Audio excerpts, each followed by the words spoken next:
پہلے تو ان کی ایک افطار کے وقت کی ویڈیو لیک ہو گئی جس کے اوپر ان کی سرزنش ہوئی.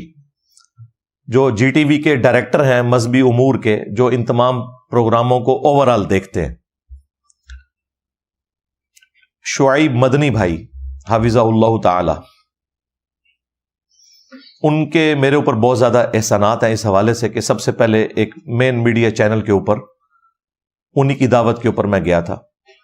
تو یہ جو کچھ میں بیان کر رہا ہوں ان کی اجازت سے کر رہا ہوں. انہوں نے خود کہا ہے کہ میری طرف سے آپ بے شک بیان کریں، اور میں نے تو پہلے ہی بتا دیا تھا کہ یہ ویڈیو لیکڈ ہے. وہ تو بعد میں انہوں نے بتایا کہ واقعی ایسا تھا کہ اس کے اوپر سرزنش ہوئی. قاری خلیل الرحمان صاحب اور مفتی حنیف قریشی صاحب کھانے کی ٹیبل کے اوپر گفتگو کر رہے ہیں، اور مفتی صاحب ان کو بڑے دھمکی امیز لہجے میں کہہ رہے ہیں کہ تم پہلے وہ کتاب پڑھو جس میں نے تمہیں رگڑا لگایا ہے. تو انہوں نے کہا کہ اگر یہی بات ہے تو پھر میں وہ صوفیاء کی عبارتیں لے آؤں جس کے اندر یہ گستاخانہ چیزیں موجود ہیں. تو اس کے اوپر مفتی صاحب نے کہا کہ اس میں آج پھر مرزے کی روح آ گئی ہے. ٹھیک ہے، اور پیچھے وہ اینکر بھی ہاں میں ہاں ملاتے ہوئے سیم جملہ ریپیٹ کر رہے ہیں، مرزے کی روح آ گئی ہے. یعنی ایک طرف یہ سب لوگ مجھے جاہل کہتے ہیں اور دوسری طرف میں ان کے اعصاب کے اوپر سوار ہوں. جاہل آدمی تو کسی کے اعصاب پہ سوار نہیں ہوتا نا. اور ایسا جاہل ہوں کہ بڑے بڑے فرقوں کے علماء میری وجہ سے گمراہ ہوئے ہیں، نہ صرف گمراہ ہوئے ہیں باقی علماء کو بھی وہ تنگ کر رہے ہیں. یعنی ان کے بقول قاری خلیل صاحب میری وجہ سے گمراہ ہوئے اور ان کو تنگ کر رہے ہیں. تو اس کے اوپر میں نے پھر ایک تفصیلی ویڈیو ریکارڈ کروا دی تھی، اور اس میں نے کہا تھا کہ مجھے لگتا ہے یہ لیک ویڈیو ہے اور ان کی سرزنش ہوگی، اور ان کی ہوئی. قاری صاحب نے بھی شکایت کی اور باقاعدہ اس نے معافی مانگی ہے اینکر نے قاری خلیل صاحب سے کہ یہ آپ کی ویڈیو اس طریقے سے جو باہر نکل گئی. ظاہر ہے کہ وہ دوسرا مفتی تو ان کا سہولت کار ہے، اس سے تو معافی انہوں نے نہیں مانگنی تھی. وہ تو خوش ہے کہ میری اس طرح کی دھمکی امیز قسم کی چیزیں باہر نکلیں. تو اس میں افیکٹی جو تھے وہ قاری صاحب تھے. قاری صاحب سے بہرحال اس نے، ڈائریکٹر صاحب کہتے ہیں میرے کمرے میں آ کے آمنے سامنے بٹھا کے معافی کروائی. اچھا یہ معافی تو کروا دی. ہماری ویڈیو ریکارڈ ہونے کی وجہ سے وہ زیادہ لوگوں تک، وہ تو 3 لاکھ سے زیادہ لوگ ویڈیو دیکھ چکے ہیں. تو زیادہ تکلیف تو ان کو اس وقت ہوئی جب ہمارے پلیٹ فارم سے کوئی چیز شیئر ہو جائے تو وہ زیادہ لوگوں تک پہنچ جاتی ہے. اگلے ہی دن منڈے والے دن ایک اور ان سے بلنڈر ہو گیا، اور مین نیشنل ٹی وی کے اوپر، جی ٹی وی پہ، اسی ٹی وی کے اوپر رمضان نشریات میں انہوں نے ٹاپک رکھ لیا تصوف. اب ظاہر ہے کہ جو صوفیوں کے ماننے والے ہیں وہ تو نعوذ باللہ من ذالک اس پروگرام میں تو رسول اللہ کو بھی صوفی کہہ رہے تھے ولیعوذ باللہ تعالی. ایسے لوگوں کے اوپر تو 295C لگنی چاہیے جو نبی علیہ السلام کو صوفی کہہ رہے ہیں. اب جب اہل حدیث عالم قاری خلیل صاحب کی باری آئی تو انہوں نے ان کے بزرگوں کی ایک کتاب اٹھائی ہوئی تھی اور ایک پرچی نکالی جس پہ انہوں نے ریفرنس نوٹ کیے ہوئے تھے. انہوں نے سیدھا جو ہے وہ چشتی رسول اللہ والا واقعہ وہاں پہ سنانا شروع کر دیا. تو آپ دیکھیں اس مفتی کا چہرہ بھی لٹک گیا اور اینکر کی تو زبان ہی باہر نکل آئی. آپ دیکھیں اس کی زبان ایسے باہر نکلی ہے کہ جس طرح مجھے ذبح کرنے لگے. ظاہر ہے وہ تو ان کا فرنٹ مین بنا ہوا ہے نا صوفیوں کے فرقے کا. میں آپ کا مرید بننا چاہتا ہوں معین الدین سے، چشتی سے. تو انہوں نے کہا کہ پھر تو کہہ لا الہ الا اللہ چشتی رسول اللہ. یہ طریقت نے گل کھلائے ہیں. مجھے بتائیے نبی مکرم کے کلمے کی جگہ لوگ اپنے کلمے پڑھوا رہے ہیں اور ہم اسے کہہ رہے ہیں کہ یہ دنیا کا مانا ہوا پیر ہے. پھر تو ہمارے اقرار الحسن صاحب صحیح کر رہے ہیں. یہ اس زمانے میں تھے نہیں ورنہ ان کے پیچھے بھی پڑ جاتے. یہ جن کتابوں کا حوالہ دے رہے ہیں، پہلی بات یہ کتابیں ہی ان بزرگوں کے ساتھ غلط منسوب ہے، اور اس پر پچھلے اتنے عرصے سے ہم رو رہے ہیں. اور آپ کے جو جیلم کے محبوب ہیں وہ انہی تو بوگس چیزوں پر ان کی بنیاد کھڑی ہے. اور مفتی نے انہیں بار بار روکنے کی کوشش کی. انہوں نے کہا بھائی مجھے بات کرنے دیں، اور انہوں نے بتایا کہ جی اس طریقے سے یہ تصوف نے گل کھلائے ہیں کہ آپ کے جو بزرگان دین تھے وہ اپنے ناموں کے کلمے پڑھایا کرتے تھے، لا الہ الا اللہ چشتی رسول اللہ نعوذ باللہ من ذالک. اور پھر ایک جملہ قاری صاحب نے بڑا زبردست بولا. انہوں نے کہا کہ یہ آج جو اقرار الحسن صاحب کر رہے ہیں نا حق خطیب کے ساتھ، اگر اس زمانے میں اقرار صاحب ہوتے تو خواجہ صاحب کے پاس پہنچ جاتے. ہائے ہائے ہائے، قاری صاحب 100/100 نمبر نے چھکا مارے آج، کمال بات کی ہے. اچھا، اب یہ باتیں جب میں کرتا ہوں تو ان کو آگ لگتی ہے. بھائی اب تم نیشنل ٹی وی پہ بیٹھے ہوئے تھے نا، اور قاری صاحب نے یہ بات کی تو تم سامنے بیٹھے ہو تو جواب دو نا ان کو. جو کہتے ہو جی سامنے انجینئر صاحب بیٹھے تو پھر ہم ایسے جواب دیں گے، انہیں لاجواب کر دیں گے. ادھر تو تم سارے لوگ فیل ہو گئے ہو. ہمیں پتہ ہے تمہارے پلے کوئی نہیں ہے، تمہارے مرے ہوئے بھی قبروں سے نکل آئے نا. انجینئر صاحب کی باتوں کا جواب نہیں ہے سوائے اس کے کہ توبہ کر لو. اب چونکہ اس کے بعد سنڈے ہی اب آیا، لہٰذا میں آج اس کو ڈسکس کر رہا ہوں. یہ جو دوسرا حادثہ ان کے ساتھ ہوا نا، وہ ہوا منڈے کے دن. اب جب مفتی صاحب کی باری آئی اسے ریبٹل کرنے کی تو وہی انہوں نے کہا کہ وہ جو جیلم ولی سرکار ہیں، پھر میرا نام انہوں نے لے لیا. ظاہر ہے میں ان کے اصحاب کے اوپر سوار ہوں. یعنی دنیا میں جہاں کہیں توحید کے لیے آواز اٹھ رہی ہے، ختم نبوت کے لیے صلی اللہ علیہ وآلہ وسلم کوئی شخص کام کر رہا ہے نا، تو انہیں پتہ ہے کہ یہ اس کی ابتدا جو ہے وہ قرآن و سنت ریسرچ اکیڈمی جیلم سے ہوئی ہے. کیونکہ آج تک صرف اینٹی قادیانی کام ہوتا تھا، یعنی غلام احمد قادیانی دجال کو برا کہنا.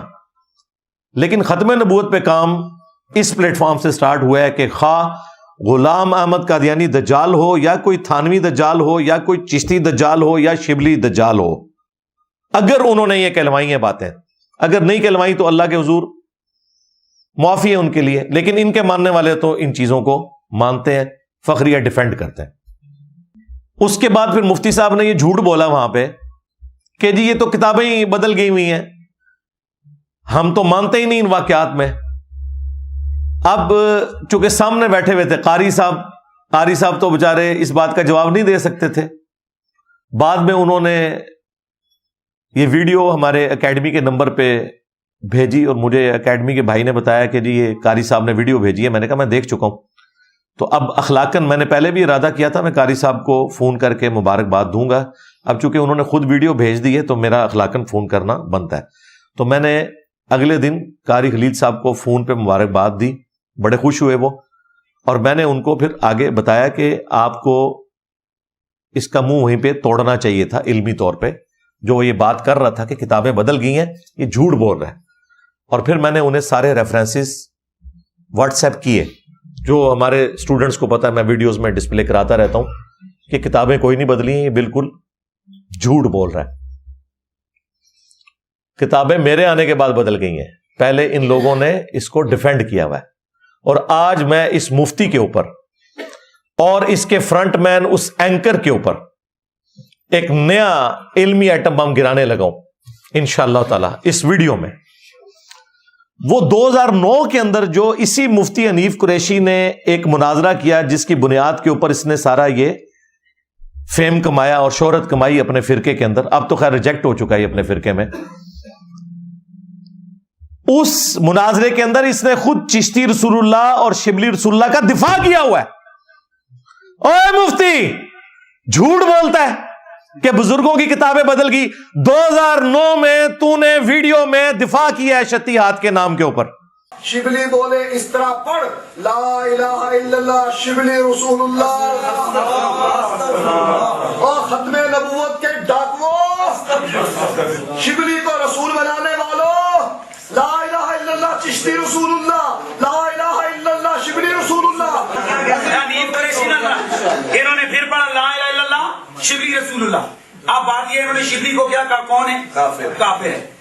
ان کے علماء نے لکھا شبلی نے جتنی باتیں کی حالت سکر اور مستی میں کی، خبردار زین ہار ہرگز ایسے صوفیاء کے بارے میں زبان نہ کھولنا. تم بکی جا رہے ہو، تمہارے کافر کہہ رہے نہ کھولنا، تم بکی جا رہے ہو. خبردار زین ہار ہرگز ایسے صوفیاء کے بارے میں زبان نہ کھولنا. تم بکی جا رہے ہو، تمہارے کافر کہہ رہے نہ کھولنا، تم بکی جا رہے ہو. کیسا جھوٹ پکڑا گیا اس کا. اور یہ یاد رکھیے گا شتی ہاتھ کی جو ٹرم انہوں نے صوفیاء کو بچانے کے لیے ڈیوائز کی ہے نا، وہ بھی ان کے بزرگ صرف اللہ کے لیے مانتے ہیں. وہ کہتے ہیں با خدا دیوانہ باش با محمد ہوشیار. وہ کہتے ہیں ہمارے بزرگوں نے جو بکواسیات کی نا، شطحیات، بونگیاں، سبحانی ما اعظم شأنی، میں پاک ہوں میری شان بہت بلند ہے، جو بایزید کہتا تھا، یا منصور الحاج نے کہا ان الحق. وہ کہتے ہیں یہ اللہ کے بارے میں کر رہا ہے، یہ اس کے اوپر گرفت نہیں آتی، وہ اللہ کی محبت میں ڈوب گیا ہے. لیکن اگر یہ لوگ رسول اللہ کی شان میں اس طرح کا کوئی بکواس کرتے تو ہم ان کے اوپر کفر کا فتویٰ لگاتے. لیکن اس ظالم شخص نے 2009 کے اس مناظرے میں جو ایک وہابی عالم توصیف راشدی کے بڑے بھائی طالب الرحمان شاہ کے ساتھ ہوا، اس میں اس نے دفاع کی ہے، اور رسول اللہ کی شان میں جو گستاخیاں ہیں ان کو بھی شتیات کے کھاتے میں ڈالا ہے، اپنے اصول سے ہی پھر گیا. با خدا دیوانہ باش با محمد ہوشیار سے یہ پھر گیا. تو دیکھیں ہماری عقابی نظروں نے اس چیز کو دیکھ لیا تھا، اور آج ہم یہ ویڈیو ساتھ لگائیں گے، اس کے منہ کے اوپر، اس اینکر کے منہ کے اوپر کالک ملیں گے، اور ان کے ماننے والوں کے منہ کے اوپر کہ ان سے اعلانیہ توبہ کروائی جائے. یہ جھوٹ بول رہے ہیں کہ کتابیں بدل گئی ہیں، یہ لوگ دفاع کرتے رہے. اور صرف حنیف قریشی نے نہیں دفاع کیا ہوا، وہ جو نوری والا مناظرہ ہے اس میں بھی انہوں نے چشتی رسول اللہ والے واقعے کا دفاع کیا ہے. اور وہ ایک لاہور کا چھوٹو مولوی جو ہے وہ پیچھے سکڑا سا بیٹھا ہوا سبحان اللہ بھی پڑھ رہا ہے، آج وہ کہہ رہا ہے کتابیں بدل گئی ہیں، وہ بھی جھوٹ بول رہا ہے. خواجہ نے کیا فرمایا؟ سنو کہ میں کون ہوں اور کیا ہوں. محمد الرسول اللہ صلی اللہ علیہ وسلم کے دربار کے کمینے غلاموں میں سے ایک ہوں، کمینے غلاموں میں سے ایک ہوں، کمینے غلاموں میں سے ایک ہوں. اللہ کا شکر ہے ہمارے پاس یہ ویڈیوز موجود ہیں، ہم نے آپ کو ان کے کرتوت دکھا دیے ویڈیوز کی شکل کے اندر کہ یہ جھوٹ بول رہے ہیں. یہ میرے ڈر کی وجہ سے ان کتابوں کو کہہ رہے ہیں بدل گئی ہیں، ورنہ کتابیں نہیں بدلی، ان کو پتہ ہے کتابیں نہیں بدلی. اور اس سے بڑا چھکا ان کے لیے یہ ہے کہ 1921 میں اعلیٰ حضرت احمد رضا بریلوی کی ڈیتھ ہوئی ہے. انہوں نے فتاوی رضویہ کے اندر سبع سنابل ایک کتاب کی تعریف کی ہے اور کہا کہ رسول اللہ کی بارگاہ میں یہ مقبول ہے. اس میں بھی چشتی رسول اللہ لکھا ہوا ہے. اگر اعلیٰ حضرت کو پتا تھا اس میں چشتی رسول اللہ لکھا ہوا ہے تو اعلیٰ حضرت گئے، اور اگر انہیں نہیں پتا تھا ان کی بزرگی چلی گئی کہ انہیں پتہ ہی نہیں چلا کہ کوڑ لکھے آئے تھے اور نبی علیہ السلام پہ جھوٹ باندھ دیا، بغیر تحقیق کے بات کر دی. اب فیصلہ کرو کہ اعلیٰ حضرت کو فارغ کرنا ہے یا پرانے بزرگوں کو فارغ کرنا ہے. یہ جھوٹ بول رہے ہیں کہ کتابیں بدل گئی ہیں. 100 سال پہلے تو کتاب نہیں بدلی ہوئی تھی. پھر 1937 میں پیر میر علی شاہ صاحب کی ڈیتھ ہوئی ہے. انہوں نے اپنی کتاب تحقیق الحق فی کلمت الحق کے اندر چشتی رسول اللہ والے واقعے کو معرفت کی بات کہہ کے کوٹ کیا ہوا ہے. بھائی پیر میر علی کو تو نہیں پتا تھا کہ یہ بدل گئی ہے کتاب، وہ تو ڈیفینڈ کرتا رہا. تو آج مفتی کہہ رہا ہے کہ میرا تعلق پیر میر علی شاہ صاحب کے ساتھ ہے، تو تیرا پیر میر علی شاہ صاحب تو اس کو معرفت کی بات کہہ کے گیا ہے. آپ بتا کتاب بدلی ہے کہ نہیں. اور اگر تو کہہ رہا ہے نا کتاب بدل گئی ہے، اس کا مطلب ہے کہ تو نے مانا یہ کفریات ہیں، تو بتا پھر پیر میر علی شاہ کے اوپر کیا فتویٰ ہے. بڑے بزرگوں پہ تو بعد میں فتویٰ پہنچے گا، پہلے ان سے شروع کرو، احمد رضا بریلوی سے، پیر میر علی شاہ صاحب سے. اور تھانوی رسول اللہ پارٹی بھی خوش نہ ہو. ہاں تمہارے آل امداد رسالے میں جو تھانوی رسول اللہ نکلا وہ تو نکلے ہی نکلا تھا.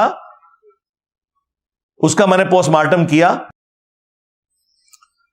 اس تھانوی نے چونکہ وہ خود چشتی تھا، اس نے بھی خود الگ سے کتاب لکھی السنت الجلیہ فی الچشتیۃ العلیہ. اس میں اس نے چشتی رسول اللہ والے واقعے کا دفاع کیا ہوا ہے. اور وہ جو اس نے بونگیاں ماری ہیں، میں نے پورا پوسٹ مارٹم کیا ہے کہ ان لوگوں کو قرآن و سنت کا بنیادی علم بھی نہیں تھا. پتہ نہیں کس نے ان لوگوں کو حکیم الامت بنا دیا. اور اس کی ڈیتھ ہوئی ہے 1945 میں. 1945 میں اشرف علی تھانوی صاحب فوت ہوئے ہیں اور چشتی رسول اللہ کا دفاع کر کے دنیا سے گئے ہیں. اس وقت تک تو کوئی کتابیں نہیں بدلی ہوئی تھی. لہذا دیوبندی اور بریلوی دونوں صوفیوں کے فرقے، دونوں کا ایک ہی باپ روحانی جس کی طرف منسوب کرتے ہیں، یعنی حنفی کہتے ہیں اپنے آپ کو، یہ دونوں اب ایک دوسرے کے گلے لگ کے روئیں اور آ کے میڈیا کے اوپر دفاع کریں. یہ بھی مشہور کر دیا جی کہ وہ جی کتابیں بدل گئی ہیں.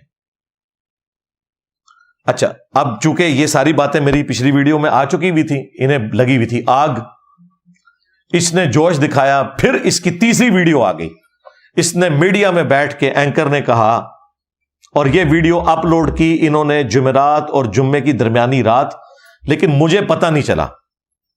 جمعے کی نماز کے بعد میں نے جب لیپ ٹاپ کھولا تو اس میں وہ سجیشن میں ویڈیو آئی ہوئی تھی 15 گھنٹے پہلے, اور اتنا خطرناک قسم کا اوپر تھمبنیل بنا ہوا, ٹھیک ہے, اور ایک سے زیادہ جگہ پہ انہوں نے اپلوڈ کی ہوئی تھی. وہ جو لوگ بیٹھے ہوئے ان موقفات کا فائدہ اٹھا کر لوگوں کو گمراہ کرتے ہیں, میرا دل کرتا ہے کہ میں ان کے منہ پہ ایک چپیڑ رکھ کے دوں. میرا بہت دل کرتا ہے. خواجہ صاحب کے حوالے سے کسی کی مجال ہو سکتی ہے وہ بیٹھ کے بکواس کرے وہاں, تو وہ میرا جہلم والا محبوب بہت زیادہ محتاط ہو جائے. آپ کو ہم یہاں نہیں ڈسکس کر رہے, آپ کے حوالے سے ہم بات نہیں کر رہے, آپ کو ضرورت نہیں ہے کہ آپ ہمیں بات کریں. اگر آپ کو بہت شوق ہے آئیے پروگرام میں بیٹھ کے اپنا موقف دیجئے. کیمرے اور کمرے میں بیٹھ کے ہمارے مہمانوں کے حوالے سے آپ موقف دیں گے, اتنی آپ کے اندر جرت ہے تو آئیں پروگرام میں.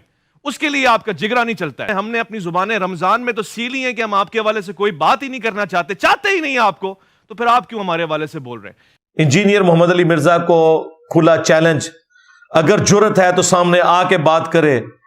وہ اینکر صاحب غصے میں آ گئے, او تم لوگوں کی کیا اوقات ہے یار, ہم تو تمہارے بڑوں کو کچھ نہیں سمجھتے, تم لوگوں کے غصے کی کیا اوقات ہے. تمہارے وہ بزرگ جو نگاہ مار کے مریدوں کو جلا دیا کرتے تھے, آج ہمارے ایک نعرے نہیں انہیں جہاں تھے وہیں پہ ہی پہنچا دیا ہے. ہاں جی, میرے نبی سا ہے ہی کوئی نہیں, تیرے بابے تھے شے ہی کوئی نہیں. پہلے یہ قبروں سے باہر نکلتے تھے, پلوں پہ جا کے بم پکڑتے تھے, آج دوبارہ میں نے ان کو قبروں تک پہنچا دیا. اونٹ نہیں نکلنے لگے میرے ڈر دی وجہ نال, انشاءاللہ بے فکر ہو. اچھا, وہ میں نے ویڈیو دیکھی آلموسٹ 2.5 منٹ کی ویڈیو. میں نے اس کو جب چلایا تو مجھے تو بڑا غصہ آیا. میں نے کہا یار یہ مین میڈیا چینل کے اوپر بیٹھ کے اس طرح کی زریر حرکتیں کر رہے ہیں. لے جی, میں نے 15 منٹ نہیں گزرنے دیے. اس ویڈیو کو اپلوڈ ہوئے 15 گھنٹے ہوئے تھے, لیکن مجھے جب پتا چلا میں نے 15 منٹ کے اندر فوراً کال ملائی ان کے بڑے ڈائریکٹر کو, شعیب مدنی صاحب کو حفظہ اللہ تعالی, جن کے مجھ پہ بڑے احسانات ہیں. وہ اوورال تمام مذہبی پروگراموں کو دیکھتے ہیں, ان کے انڈر یہ سارے پروگرام ہوتے ہیں, مختلف پروڈیوسرز ہیں, یعنی یہ ان کے باس ہیں. میں نے کہا جی یہ کیا ذلیل حرکت ہوئی ہے؟ انہوں نے کہا کہ جی کیا ہوا, مجھے تو پتہ ہی نہیں ہے. وہ کہتے ہیں یہ شروع میں شاید نشریات کے افطار نشریات کے سٹارٹ میں کوئی اس طرح کا معاملہ ہوا ہے, وہ میں نے نہیں دیکھی تھی. میں نے کہا یہ تو کلپ انہوں نے سوشل میڈیا والی ٹیم نے اپلوڈ کیا ہوا ہے. ان کا جی آپ کلپ بھجوائیں. میں نے کہا جی یہ کلپ آپ کو پیرلل میں واٹس ایپ نمبر سے بھیج دیا ہے. انہوں نے کہا آپ ہولڈ کریں. انہوں نے ہولڈ کر کے وہ کلپ دیکھا, کہتے ہیں مجھے تو پتہ ہی نہیں انہوں نے کیا حرکت کی ہے, تو اگر آپ کہتے ہیں تو میں اس کو ڈیلیٹ کروا دیتا ہوں. میں نے کہا نا, ہم تو چاہتے ہیں کہ یہ سارے تھتے سامنے آئیں, ساری تھتیاں سامنے آ گئی ہیں جی. میں نے کہا چونکہ اب اس نے مجھے للکارا ہے کہ جرت ہے تو میڈیا پہ آ کے ہمارے لائیو سیشن کو جوائن کر کے جواب دے, تو میں تو تیار ہوں. اس دفعہ شیر نکلا ہے جی فیرون, ہاں, کیونکہ اب موقع ہے کہ اب جو یہ سٹوک لگے گی نا تو یہ انشاءاللہ جنگ قادسیہ ثابت ہوگی. یہ جس طرح پرشین امپائر ہمیشہ کے لیے ختم ہو گئی نا, یہ انشاءاللہ صوفیت کی امپائر جو ہے نا ہمیشہ کے لیے ختم ہونے والی ہے انشاءاللہ تعالی. اس لیے میں نے کہا کہ ٹھیک ہے جی, یہ اس نے مجھے بلایا ہے, اب آپ کی ذمہ داری ہے کہ مجھے موقع دیں اور میں آ کے 10 منٹ میں اپنا مقدمہ بیان کروں جو قاری خلیل صاحب نہیں کر سکے. اب مجھے بتائیں, میں جب آ کے یہ بتاؤں گا کہ تو کہہ رہا ہے کتاب چینج ہوگی, 2009 میں تو نے شبلی رسول اللہ چشتی رسول اللہ کا دفاع کیا ہے, اب تیرا کیا بنے گا مفتی, اور تیرا کیا بنے گا ڈیش ڈیش. ان کو تو اندازہ ہی نہیں تھا, یہ بڑھ کے مار رہے تھے. میں کہا جی آؤ میں دکھاؤں گا کہ جی پیر میرلی شاہ صاحب بھی دفاع کر کے گئے, اشرف تھانوی صاحب بھی دفاع کر کے گئے, اعلیٰ حضرت بریلوی صاحب بھی دفاع کر کے گئے. اگر وہ دفاع کر کے گئے تو ان کی بزرگی بھی فارغ ہوگی, ان کے اوپر بھی کفر کے فتوے لگیں گے. اور اگر آپ یہ کہتے ہیں ان بیچاروں کو پتہ نہیں چلا, تو ہم کہیں گے آمدہ سے ان لوگوں کو فالو کرنا چھوڑو کہ اتنے جاہل تھے کہ چشتی رسول اللہ والی کتابوں کا یہ حوالے کوٹ کرتے رہے. لیکن ظاہر جنہوں نے حوالے کوٹ کیے وہ تو مانتے ہیں نا, بزرگی تو فارغ ہوئی ہے, پرانے بزرگوں کی بھی ان کی بھی. دفاع کا مطلب ہے کہ وہ اسے مانتے ہیں.